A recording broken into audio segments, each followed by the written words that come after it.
चलिए अब हम पढ़ने वाले हैं उद्योग एवं सार्वजनिक क्षेत्र के उपक्रम के बारे में। तो इसमें हम जो है बेसिक चीज़ें जानेंगे, कुछ ओवरव्यू, और बाद में हम देखेंगे कुछ क्वेश्चन और इसके आंसर। ठीक है, पिछले ईयर्स में आए हुए और आने वाले जो एग्ज़ाम है उसके लिए भी।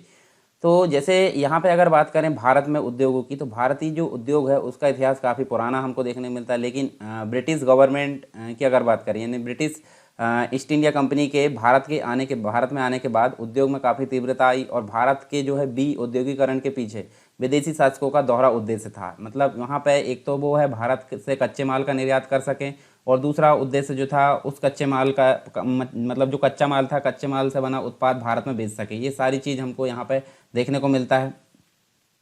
19वीं शताब्दी के बाद की अगर बात करें उसमें, तो भारत के कुछ जो आधुनिक उद्योग है उसकी स्थापना हुई। प्रारंभ में केवल सूती वस्त्र व पटसन उद्योग विकसित हुए, और जिसका केंद्र जो था महाराष्ट्र और गुजरात हमको देखने में मिला। इसके साथ ही 20वीं शताब्दी की शुरुआत में देखें, 20वीं शताब्दी के शुरुआती वर्षों में लोहा इस्पात उद्योग का विकास प्रारंभ हुआ, जिसके अंतर्गत आपको जो टिस्को है, ठीक है, टिस्को देखने को मिलती है, यानी Tata iron and steel company जो है उसकी स्थापना 1907 में देखने को मिलती है। आज़ादी के बाद दूसरी पंचवर्षीय योजना का उद्देश्य उद्योगों का विकास करना रखा गया, और दुर्गापुर लोहा इस्पात उद्योग यहाँ देखने को मिलता है। भिलाई, राउरकेला, ये सारी चीज़ देखने को मिलती है। ये सारी चीज़ें जो है दूसरी पंचवर्षीय योजना के अंतर्गत देखने को मिलता है। अब यहाँ अगर बात करें भारत में, तो ब्रिटिश काल में उद्योग क्षेत्र जो है पूरी तरह अस्तित्व खोने की कगार में था। ये चीज़ हमको देखने मिलता है, यानी कि इसका अस्तित्व जो है पूरा गायब हो चुका था। इसलिए स्वतंत्रता प्राप्ति के पश्चात उद्योग क्षेत्र पर ध्यान दिया जाने लगा। तो दूसरी पंचवर्षीय योजना में उद्योगों पर विशेष ध्यान दिया गया, और किसी देश की अर्थव्यवस्था उसके उद्योग क्षेत्र पर काफ़ी निर्भर रहती है। इसलिए भारत में समय समय पर औद्योगिक नीतियों के माध्यम से उद्योग क्षेत्र की मरम्मत की गई, और विभिन्न प्रकार की उद्योग नीतियाँ लाई गई, जिसके अंतर्गत हम अगर देखें तो यहाँ आप देख सकते हैं। देखिए, औद्योगिक नीति जो है सन 1948 की देखने को मिलती है, 1956 की, 1969, 1976, 1977, 80, उसके अलावा 86 और 91, ये कंप्लीट रूप से हमको औद्योगिक नीति देखने को मिलती है। इसके अलावा अगर बात करें यहाँ पे उद्योगों का वर्गीकरण, तो औद्योगिक वर्गीकरण देखिए यहाँ पे जो है सूक्ष्म उद्योग, लघु उद्योग और मध्यम उद्योग। तो सूक्ष्म उद्योग की बात करें तो यहाँ देखिए, यहाँ विनिर्माण उद्यम के अंतर्गत आप देख सकते हैं, यहाँ देखिए 25 लाख तक देखने को मिलती है, और सेवा उद्यम के अंतर्गत 10 लाख तक।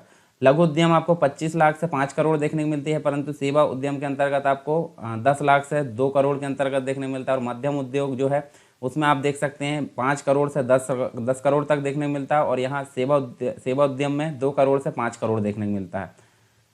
साथ में उद्योगों के महत्व की बात करें तो देखिए, उद्योगों के महत्व आप ओवरव्यू देख लीजिए। रोजगार के अवसरों में वृद्धि होती है, राष्ट्रीय आय में बढ़ोतरी में सहायक होते हैं, लोगों की आवश्यकताओं की वस्तुओं का निर्माण, निर्यात में वृद्धि, विदेशी मुद्रा प्राप्ति, आत्मनिर्भरता, मानव श्रम को महत्व देना, पूंजी निर्माण में सहायक, ये सारी चीज़ यहाँ पे हम देख सकते हैं किसके अंतर्गत, महत्व के अंतर्गत।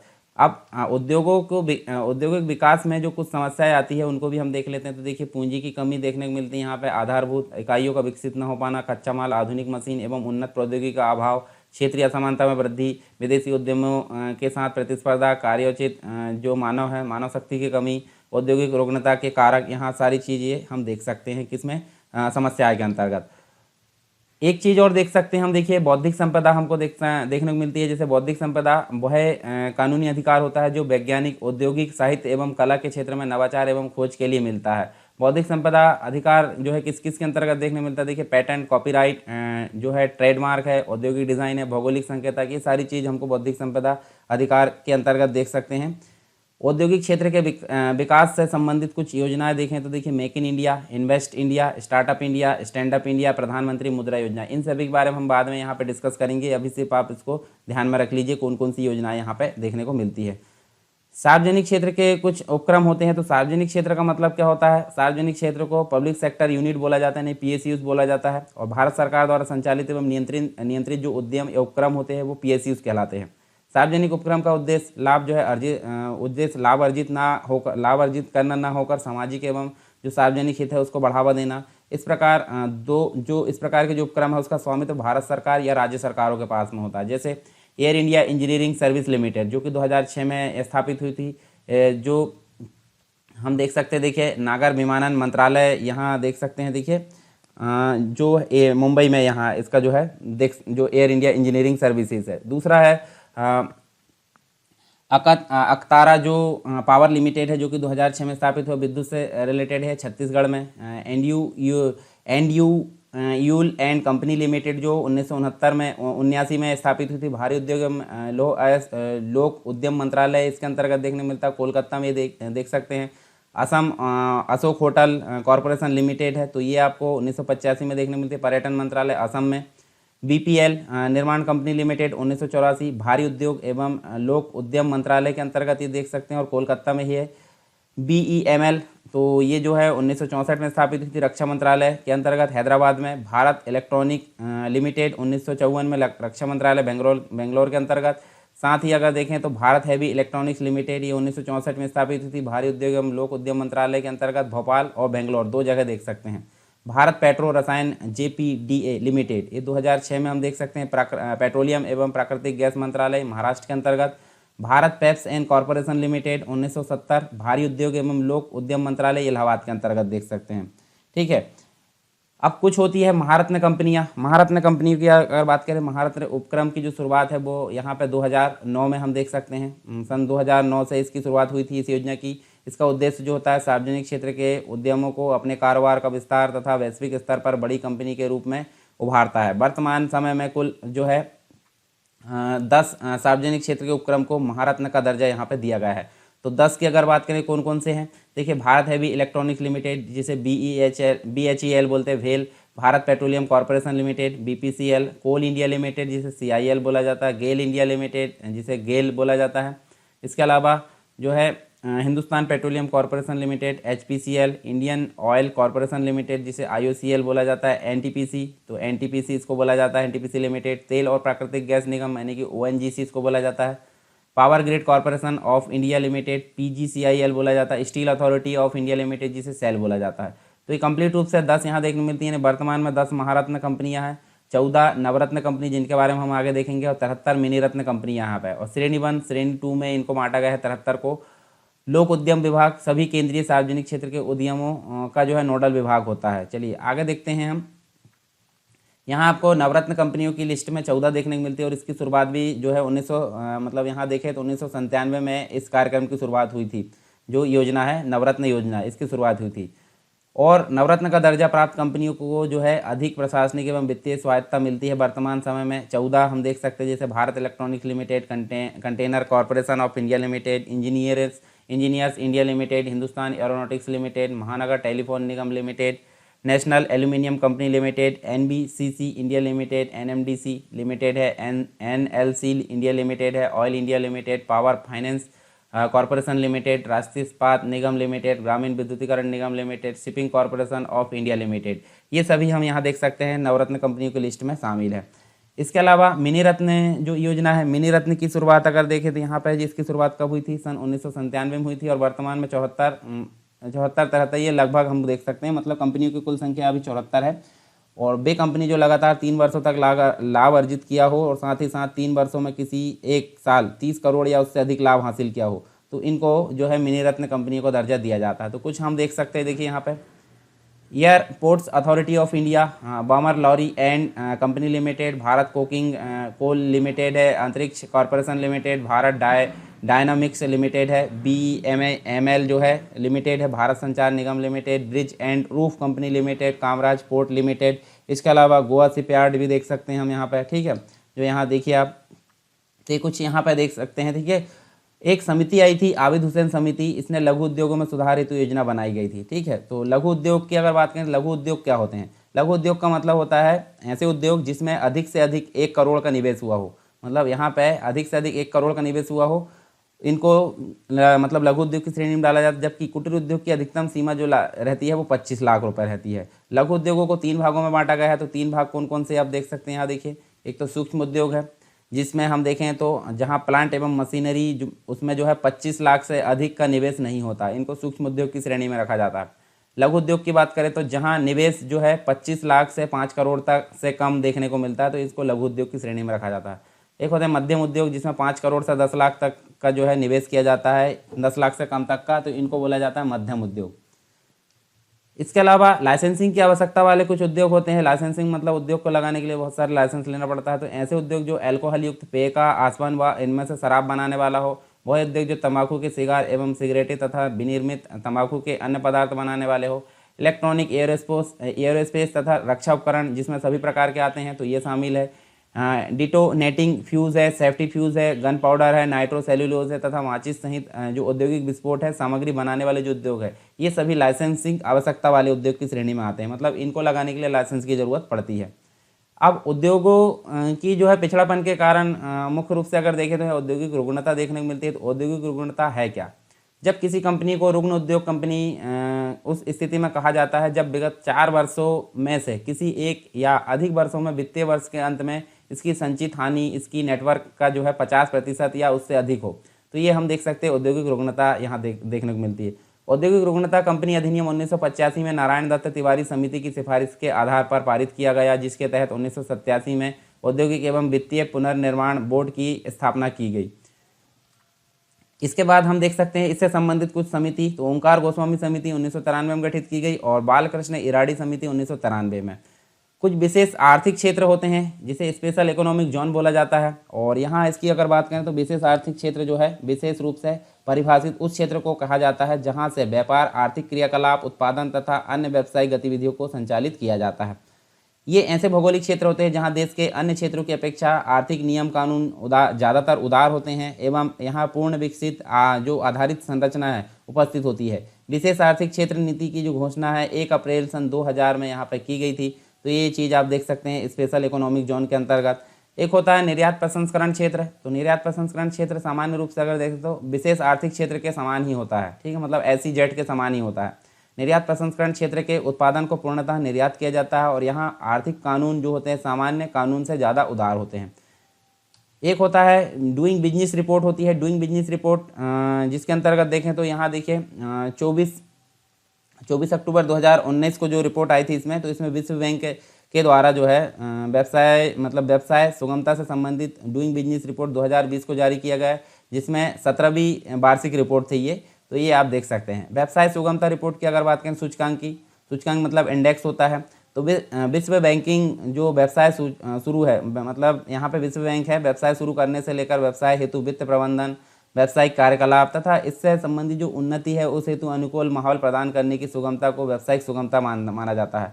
और व्यवसाय सुगमता सूचकांक विश्व बैंक द्वारा वर्ष 2003 से शुरू किया गया है, जिसके अंतर्गत आपको 190 देश देखने को मिलते हैं लिस्ट में, और 12 क्षेत्रों के व्यापारिक विनियमन पर आधारित होती है, जैसे श्रमिकों को नियुक्त करना, निर्माण संस्तुति करना, विद्युत सुविधा प्राप्त करना, ये सारी चीज़ इससे संबंधित यहाँ देखने को मिलती है। तो ये देखिए कुछ सूचकांक आपने देखे हैं, रिपोर्ट देखे, तो इससे संबंधित देखिए ये करंट अफेयर की चीज़ें हैं। आगे जो है कुछ ही समय में हम जो है करंट अफेयर शुरू करने वाले हैं। करंट अफेयर आपको मिलेंगे 2020 और 2021 के अभी वर्तमान तक, जो कि आपको आगे आने वाले जो भी एग्ज़ाम है उसमें बहुत ही इंपॉर्टेंट रूप से काम आने वाले हैं। तो उनको आप जो है ध्यान से देखना है। सीरीज़ भी आएगी कंप्लीट रूप से और एक कंप्लीट वीडियो भी आपको देखने को मिलेगा उसका, तो इसको आप देख सकते हैं। तो ये तो था हमारा ओवरव्यू किससे संबंधित, जो उद्योग है सार्वजनिक क्षेत्र के उपक्रम उससे संबंधित। अब हम बात करेंगे इससे संबंधित जो बनने वाले क्वेश्चन हैं उनको।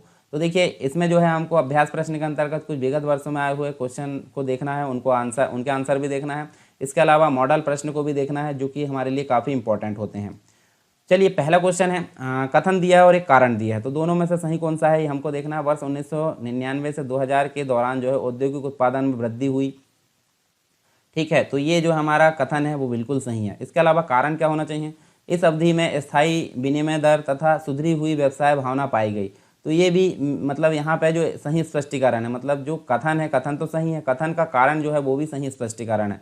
इस हिसाब से देखा जाए तो ए और आर दोनों सही है। आर जो है ए का सही स्पष्टीकरण, यानी कि ए नंबर का हमारा राइट आंसर होगा। नेक्स्ट क्वेश्चन है, निम्न कथनों पर विचार करना है और सही कथन का चुनाव करना है। तो यहाँ देखिए MMTC लिमिटेड भारत का सबसे बड़ा अंतर्राष्ट्रीय व्यापारिक संगठन है, बिल्कुल सही है। इसके अलावा हम देखें तो देखिए MMTC का मतलब होता है धातु एवं खनिज व्यापार निगम, तो ये सबसे बड़ा व्यापारिक संगठन, बिल्कुल सही है। फिर नीलांचल इस्पात निगम लिमिटेड की स्थापना जो है MMTC ने उड़ीसा सरकार के साथ संयुक्त रूप से की, तो ये भी बिल्कुल सही है, यानी कि दोनों ही सही हैं। तो सी नंबर का हमारे यहाँ पे राइट आंसर होगा। और जो MMTC है, MMTC तथा इंडस्ट्रियल प्रमोशन और investment corporation of Orissa limited, इन दोनों की साझेदारी द्वारा औद्योगिक विकास की जो है पूर्ति हेतु नीलांचल इस्पात जो निगम लिमिटेड है उसकी स्थापित किया गया उसको, और उड़ीसा के जाजपुर जिले के कलिंग नगर इंडस्ट्रियल कॉम्प्लेक्स में ये उपस्थित है।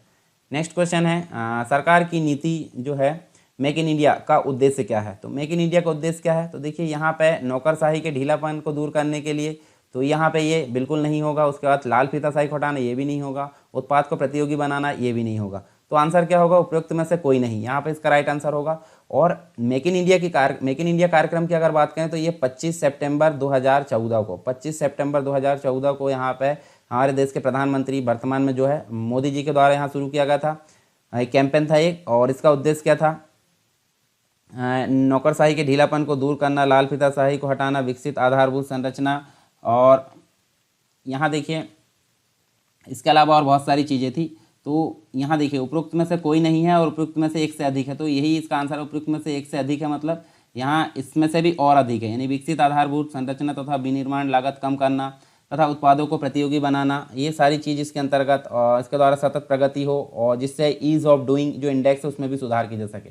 मतलब यहाँ पे ये तो थे ही, इसके अलावा और अधिक भी थे, तो ये इसका राइट आंसर होगा। और ये आप देख सकते हैं मेक इन इंडिया के अंतर्गत निम्न में से कौन सा एक औद्योगिक विकास के लिए जो है प्रोत्साहकी नहीं है। तो यहाँ हम देख सकते हैं, देखिए औद्योगिक विकास के लिए कौन सा प्रोत्साहकी नहीं है। देखिए मेक इन इंडिया है, ईज ऑफ डूइंग बिजनेस भी है, स्टार्टअप इंडिया भी है, परंतु डिजिटल इंडिया यहाँ पे नहीं है। तो राइट आंसर भी हमारा डिजिटल इंडिया ही यहाँ देखने को मिलता है। भारत सरकार ने विनिर्माण नीति NMP कब जारी की थी। तो ये कब जारी की थी, 4 नवंबर 2011 को। 2011 यहाँ देख सकते हैं, देखिए ये डी नंबर का हमारा राइट आंसर है। ठीक है, मतलब यहाँ से 10 करोड़ से अधिक रोजगार को बढ़ाकर तथा GDP वृद्धि हेतु विनिर्माण क्षेत्र के अंश को 25% तक करने के उद्देश्य से भारत सरकार द्वारा इस नीति का जो है शुभारंभ किया था। निम्नलिखित कथनों पर विचार करना है और सही कथन का चुनाव करना है। तो देखिए यहाँ पे आपको सरकार जो है सरकार द्वारा स्थापित प्रथम नियामक निकाय है, तो ये जो है यहाँ ये गलत है। उसके बाद PNGRB का एक कार्य गैस के लिए प्रतियोगी बाजारों को सुनिश्चित करना है, तो ये सही है यहाँ पे। इसके अलावा PNGRB के निर्णय के विरुद्ध अपील विद्युत अपील अधिकरण के समक्ष की जाती है, तो ये भी सही है। ठीक है, तो 2 और 3 यहाँ पे सही है। अब देख लेते हैं इसके बारे में थोड़ी सी जानकारी।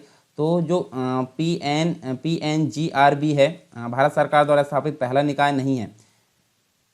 इसमें जो है इससे पूर्व कई नियामक निकाय का गठन किया जा चुका है, यानी कि जो PNGRB है उसका गठन कब किया गया था, सन 2006 में। ठीक है, और जबकि इससे पहले जो है खादी ग्रामोद्योग आयोग जो कि 1956 में देखने को मिलता। खादी ग्रामोद्योग जो निकाय है आयोग है 1956 में देखने को मिला। इसके अलावा सेबी की अगर बात करें, SEBI security exchange board of India, ये भी नियामक है, रेगुलेटरी बॉडी है, तो ये 1992 में देखने को मिलता है। TRI जो telecom regulatory authority of India है, इसकी स्थापना 1997 में देखने को मिली। तो ये सारी चीज़ आप देख सकते हैं। IRDA, ठीक है, तो ये 1997 में देखने को मिली। और इसके बाद जो PNGRB है इसका जो है स्थापना देखने को मिलती है। तो पहला ऑप्शन यहाँ पे प्रथम नहीं होकर ये बाद में स्थापित हुई है। ठीक है, इसलिए पहला हमारा गलत होगा। निम्नलिखित में से जो है कौन सा विश्व बैंक कारोबार सुगमता सूचकांक का उप सूचकांक नहीं है। तो उप सूचकांक कौन सा नहीं है, तो यहाँ देखिए करों का भुगतान करना, ये जो है आंसर नहीं होगा क्योंकि है उसका ये संपत्ति का पंजीकरण, ये भी यहाँ पे है। और यहाँ पे देखिए परमिट संबंधी कार्य भी है, परंतु कानून एवं व्यवस्था बनाए रखना ये नहीं है, उप सूचकांक नहीं है, इसलिए A नंबर का राइट आंसर होगा। ठीक है, और नेक्स्ट क्वेश्चन अगर देखें तो 1929 में व्यापार विवाद अधिनियम ट्रेड डिस्प्यूट एक्ट आया था, तो इसमें निम्नलिखित में से किसका उपबंध करता है। तो इनमें से किसका उपबंध करता है, ये जो ट्रेड मतलब व्यापार विवाद अधिनियम आया था, तो ये जो है देखिए अधिकरणों यानी ट्रिब्यूनल्स जो होते हैं उसकी प्रणाली तथा हड़तालों पर रोक लगाता है, तो ये D नंबर का हमारा राइट आंसर होगा। ठीक है, इसके बाद है 1 अप्रैल 2017 से प्रभावी उत्तर प्रदेश में अकुशल श्रमिक की न्यूनतम मजदूरी निश्चित की गई। तो न्यूनतम मजदूरी क्या निश्चित की गई, 7,400 प्रति माह। ठीक है, भारतीय गुणवत्ता परिषद QCI जिसको बोलते हैं, इसके संदर्भ में निम्नलिखित कथनों पर विचार करना और कौन सा यहाँ पे सही है। तो यहाँ पे सही की अगर बात करें, देखिए QCI का जो गठन है यानी कि भारतीय गुणवत्ता परिषद है, तो जो यहाँ पे अगर देखें तो भारत सरकार तथा भारतीय उद्योग द्वारा संयुक्त रूप से किया गया है, इसका गठन सही है। QCI के अध्यक्ष की नियुक्ति उद्योग द्वारा जो है सरकार को की गई संस्तुतियों पर प्रधानमंत्री द्वारा की जाती है, बिल्कुल सही, यानी कि दोनों ही यहाँ पर सही हैं।